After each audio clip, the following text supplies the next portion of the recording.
विद्यार्थियों, स्वागत है एक बार फिर से आप सबका अपने YouTube चैनल आपने एग्ज़ाम पर। आज की अपनी इस वीडियो का टॉपिक होगा राजस्थानी चित्रकला। ये एक ऐसा टॉपिक है जो राजस्थान की तमाम भर्ती परीक्षा के सिलेबस में हमें देखने को मिलता है। अगर आप first grade, second grade, third grade, चतुर्थ श्रेणी कर्मचारी भर्ती, असिस्टेंट प्रोफेसर है, SI है, कांस्टेबल है, किसी भी तरह की एग्ज़ाम की तैयारी कर रहे हैं तो ये टॉपिक आपको पढ़ना ही पढ़ना होगा। इस वीडियो में हम राजस्थानी चित्रकला से संबंधित एक प्रैक्टिस सेट लेकर आए और इस प्रैक्टिस सेट में हमने 30 सवाल शामिल किए हैं। आपने ये टॉपिक पढ़ लिया है, आपको चाहिए कि आप इसका जो ऑब्जेक्टिव टाइप सवाल है वो करें। पिछला वीडियो जो हमने इस चैनल पर अपलोड किया था वो था RPSC फर्स्ट ग्रेड के मॉडल पेपर को लेकर, जिसमें हमने RPSC फर्स्ट ग्रेड का फर्स्ट मॉडल पेपर डाला था। उसमें हमने 75 सवाल शामिल किए थे और जो 75 सवाल हैं वो सारे इस तरह से थे जिस तरह से RPSC पेपर बनाती है। अगर आप फर्स्ट ग्रेड की तैयारी कर रहे हैं और आपने अभी तक वो वीडियो नहीं देखा है तो उसका लिंक आपको डिस्क्रिप्शन में मिल जाएगा। आप उस पेपर को सॉल्व करें। आपने जो इस वीडियो को मोहब्बतें दी है, प्यार दिया है, उसके लिए आप सबका तहे दिल से धन्यवाद। अब हम अपना प्रैक्टिस सेट शुरू करते हैं। जो चित्रकला से संबंधित अपने पास पहला सवाल है वो है राजपूत पेंटिंग्स शीर्षक से 1916 ईस्वी में किसने पुस्तक लिखी। पुस्तक का नाम है राजपूत पेंटिंग। कब लिखी गई? 1916 में। ये पुस्तक किसने लिखी थी? जैसे नीरज, राय कृष्णदास, वाचस्पति गरेला, आनंद कुमार स्वामी। तो राजपूत पेंटिंग है 1916 में, वो किसने लिखी दोस्तों? वो लिखी थी आनंद कुमार स्वामी ने। आनंद कुमार स्वामी ने 1916 में राजपूत पेंटिंग के नाम से एक किताब लिखी थी। अगला सवाल 19 से जुड़ा हुआ है। राजस्थानी चित्रकला का सबसे पहला वैज्ञानिक वर्गीकरण किसने प्रस्तुत किया? राजस्थानी चित्रकला का सबसे पहला वैज्ञानिक वर्गीकरण, इससे पहले भी राजस्थानी चित्रकला का वर्गीकरण हो चुका था, लेकिन वैज्ञानिक तरीके से जो पहला वर्गीकरण है वो किसने किया? Anand Kumar Swami, doctor Fayaz Ali, WG Archer, Eric Dixon. इसका जो उत्तर होगा वो होगा आनंद कुमार स्वामी। आनंद कुमार स्वामी ने 1916 में राजपूत पेंटिंग के नाम से एक किताब लिखी और उस किताब में ही राजस्थानी चित्रकला का सबसे पहली बार वैज्ञानिक वर्गीकरण उन्होंने किया था। इसका उत्तर होगा आनंद कुमार स्वामी। राग रागनियों का अंकन किस शैली में सर्वाधिक हुआ है? राग रागनियों का अंकन किस शैली में हुआ है? कांगड़ा, पाल, राजस्थानी, मुगल। तो दोस्तों राग रागनियों का सबसे ज़्यादा जो अंकन है वो हुआ है राजस्थानी चित्रकला में या राजस्थानी शैली में। ऑप्शन 3 इस सवाल का सही उत्तर होगा। राजस्थानी चित्रकला शैली का स्वर्णिम काल कौन सी सदी मानी जाती है? राजस्थानी चित्रकला का कौन सा काल? स्वर्णिम काल।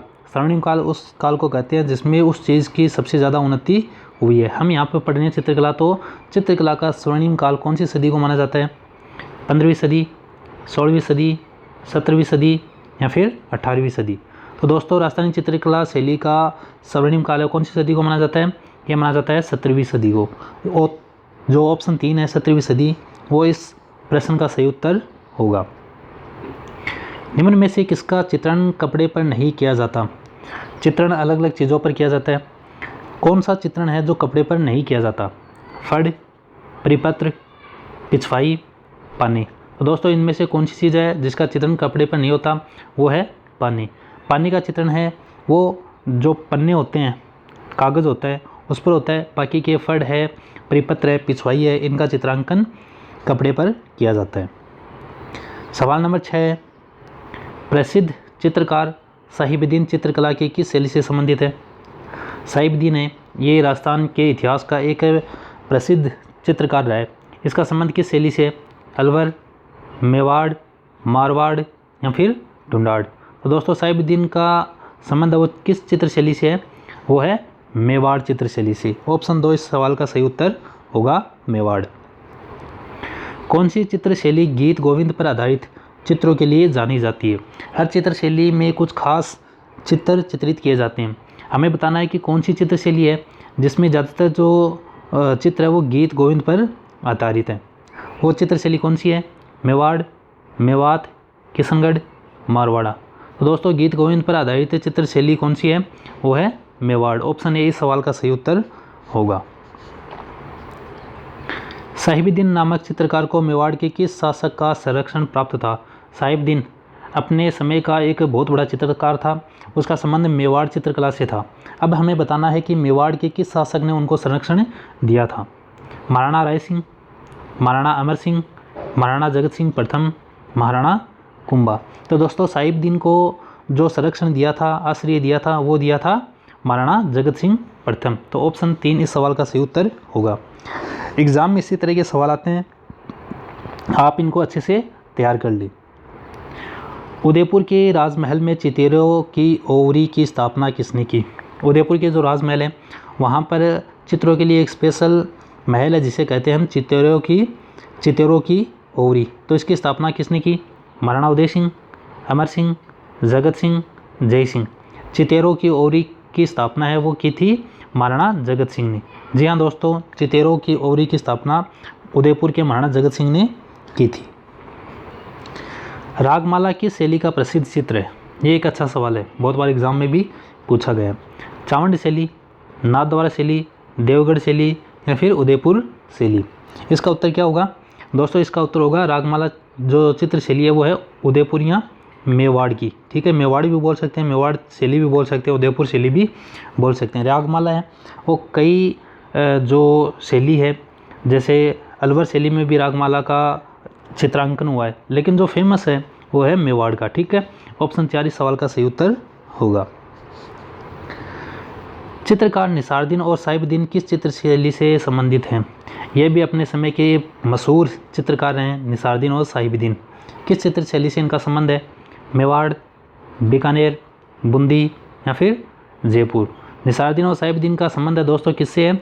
ये है मेवाड़ चित्र शैली से। ठीक है, मेवाड़ चित्र शैली से निसारुद्दीन साहिबुद्दीन का संबंध रहा है। किस शैली में चमकीले पीले रंग और लाल रंग की प्रधानता देखी जाती है? कौन से रंग? चमकीले पीले रंग और लाल रंग की प्रधानता कौन सी चित्र शैली में मिलती है हमें? मारवाड़, किशनगढ़, मेवाड़ या फिर हाड़ौती।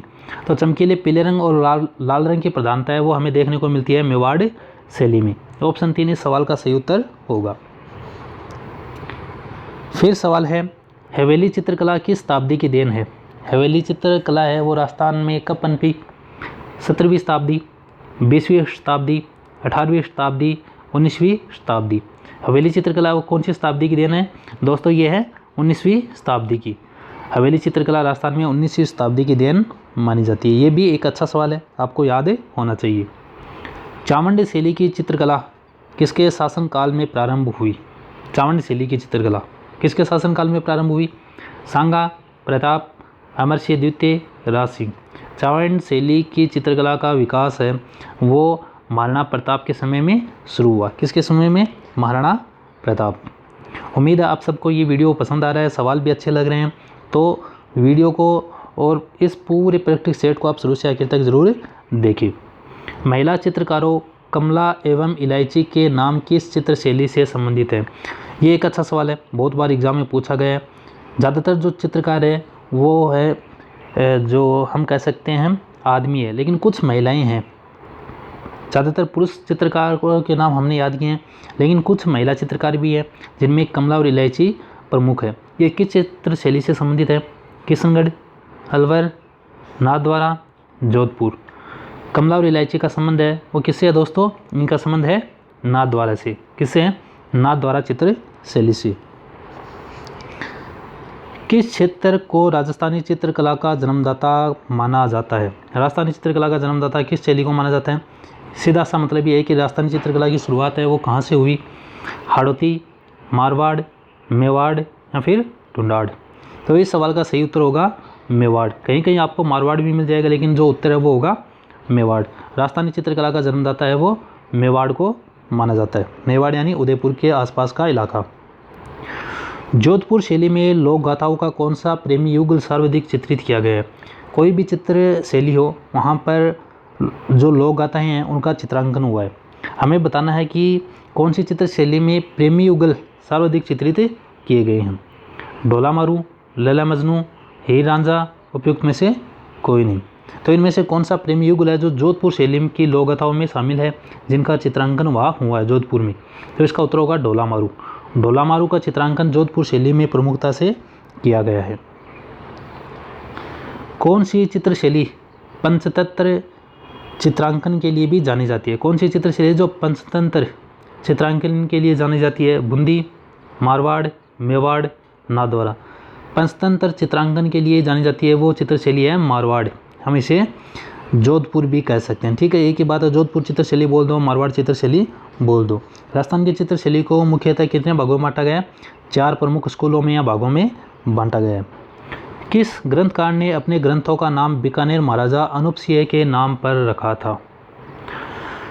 कौन सा ग्रंथकार है, कौन सा लेखक है जिसने अपने किताबों का नाम, अपने ग्रंथों का नाम बीकानेर महाराजा अनूप सिंह के नाम पर रखे थे? भाव भट्ट, लोचन, हृदय नारायण देव, पुंडरीक विठल। कौन सा दरबारी था, कौन सा कवि था जिसने अपनी किताबों का नाम महाराजा अनूप सिंह के नाम पे रखा? दोस्तों वो था भाव भट्ट। अनूप विलास और भी बहुत सारी किताबें हैं जिन्होंने भाव भट्ट है जिन्होंने अपनी किताबों के नाम अनूप सिंह के नाम पर रखे।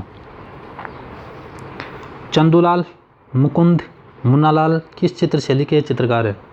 कौन कौन है? चंदूलाल, मुकुंद, मुन्नालाल कौन सी चित्रशैली से संबंधित हैं? मेवाड़, बीकानेर, जयपुर, अलवर। चंदूलाल, मुकुंद, मुन्नालाल ये जो तीनों नाम हैं, तीनों चित्रकार हैं, ये संबंधित हैं बीकानेर चित्रशैली से। कौन सी चित्रशैली से हैं दोस्तों? बीकानेर चित्रशैली से। किसके शासनकाल में किशनगढ़ शैली को स्वतंत्र स्वरूप प्राप्त हुआ? किसके शासनकाल में स्वतंत्र स्वरूप प्राप्त हुआ? कौन सी चित्रशैली को? किशनगढ़ चित्रशैली को। बात यहाँ पर हो रही है किशनगढ़ चित्रशैली की।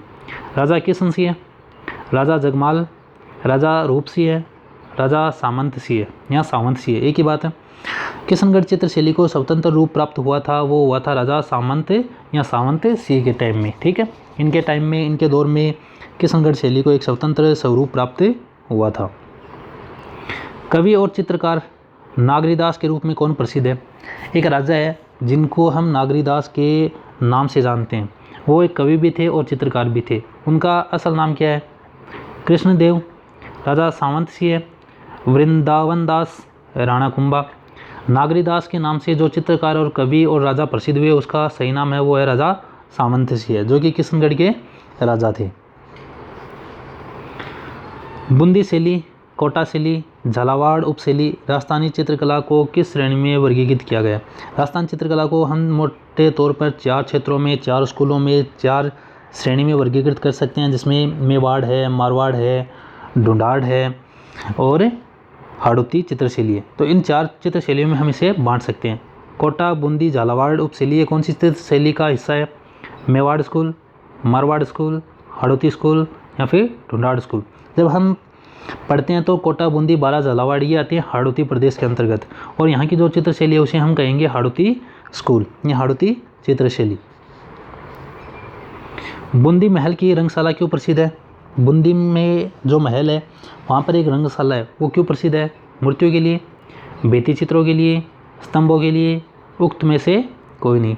बूंदी महल की जो रंगशाला है वो क्यों प्रसिद्ध है? वो प्रसिद्ध है दोस्तों भित्ति चित्रों के लिए। वहाँ की दीवारों पर खूब सारे चित्र बनाए गए हैं, इसलिए वो प्रसिद्ध है। अगला सवाल उसी से जुड़ा हुआ है। बूंदी स्थित रंग महल जो सुंदर भित्ति चित्रों से सुसज्जित है, किसने बनवाया? ये जो बूंदी में रंग महल के अंदर जो भित्ति चित्र हैं उन भित्ति चित्रों को किसने बनवाया? राव रतन सिंह, राव सुरजन सिंह, राव छत्रसाल, महाराव बुद्ध सिंह। बूंदी में स्थित रंग महल में जो भित्ति चित्र हैं वो किसने बनाए? वो बनाए थे दोस्तों राव छत्रसाल ने। किसने बनाए थे? राव छत्रसाल ने। ऑप्शन 3 इस प्रश्न का सही उत्तर होगा। राजस्थान की किस चित्रशैली में नारियों को शिकार करते हुए दर्शाया गया? राजस्थान की एकमात्र चित्रशैली जहाँ पर महिलाओं को शिकार करते हुए दिखाया गया, कौन सी है वो चित्रशैली? बीकानेर, जयपुर, कोटा, अलवर। तो कौन सी चित्रशैली है जिसमें नारियों को शिकार करते हुए दिखाया गया? वो चित्रशैली है कोटा। ठीक है, कोटा राजस्थान की एकमात्र ऐसी चित्रशैली है जहाँ पर ज़्यादातर जो चित्र है वो शिकार से संबंधित हैं। ठीक है, ये भी आप याद रखिए। फिर सवाल नंबर 27 है, मोहम्मद शाह और साहिब राम किस राजस्थानी चित्रशैली शैली के प्रसिद्ध चित्रकार हैं?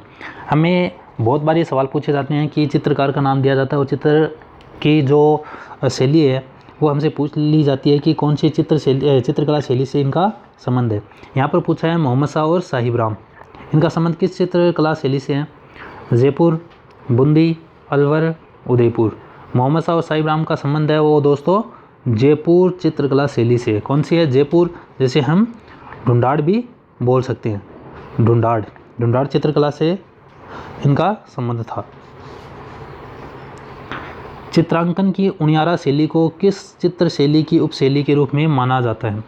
मोटे तौर पर राजस्थान की चित्रकला को 4 शैलियों में 4 स्कूलों में विभाजित किया गया है, फिर उसको उपशैलियों में बांटा गया है। तो उनियारा चित्र शैली है, उनको किस चित्र शैली की उपशैली के रूप में माना जाता है? किशनगढ़, ढूंढाड़, मारवाड़ या फिर मेवाड़। इस सवाल का सही उत्तर होगा ढूंढाड़। क्या होगा? ढूंढाड़। ऑप्शन 2 इस सवाल का सही उत्तर होगा। उनियारा शैली है वो ढूंढाड़ चित्रकला शैली की उपशैली मानी जाती है। अपने इस प्रैक्टिस सेट का ये सेकंड लास्ट सवाल है। फड़ चित्रण के लिए जाना जाता है। फड़, सबसे पहले हमें ये पता होना चाहिए फड़ का चित्रांकन है वो कहाँ पर होता है? कपड़े पर। ठीक है, आपने नाम भी सुने होंगे, पाबू जी की फड़ है, रामदेव जी की फड़ है, देवनारायण जी की फड़ है। तो फड़ चित्रांकन या चित्रण के लिए कौन सा क्षेत्र प्रसिद्ध है? शाहपुरा, चित्तौड़गढ़, नाथद्वारा, किशनगढ़। फड़ चित्रांकन के लिए जो सबसे अहम जगह है वो है दोस्तों शाहपुरा भीलवाड़ा। कौन सी जगह है? शाहपुरा। और नाथद्वारा है वो पिछवाइयों के लिए प्रसिद्ध है। अपनी इस प्रैक्टिस सेट का ये आखिरी सवाल, किस चित्रकार को भीलों का चितेरा उपनाम से भी जाना जाता है? कई चित्रकार ऐसे हैं जिनको उपनाम से भी जाना जाता है, हमें बताना है कि भीलों का चितेरा उपनाम से कौन प्रसिद्ध है? गोवर्धन लाल जोशी, भूरसिंह शेखावत, देवकीनंदन शर्मा, उक्त में से कोई नहीं। भीलों का चितेरा ये किसे कहते हैं? ये कहते हैं दोस्तों गोवर्धन लाल जोशी। ऑप्शन 1 इस सवाल का सही उत्तर होगा। भीलों का चितेरा का नाम से प्रसिद्ध है गोवर्धन लाल जोशी। उम्मीद है आप सबको ये वीडियो पसंद आया और ऐसे ही और वीडियो हासिल करने के लिए इस चैनल को ज़रूर सब्सक्राइब करें और इस वीडियो को अपने दोस्तों के साथ ज़्यादा से ज़्यादा शेयर करें। वीडियो देखने के लिए आप सबका तहे दिल से धन्यवाद।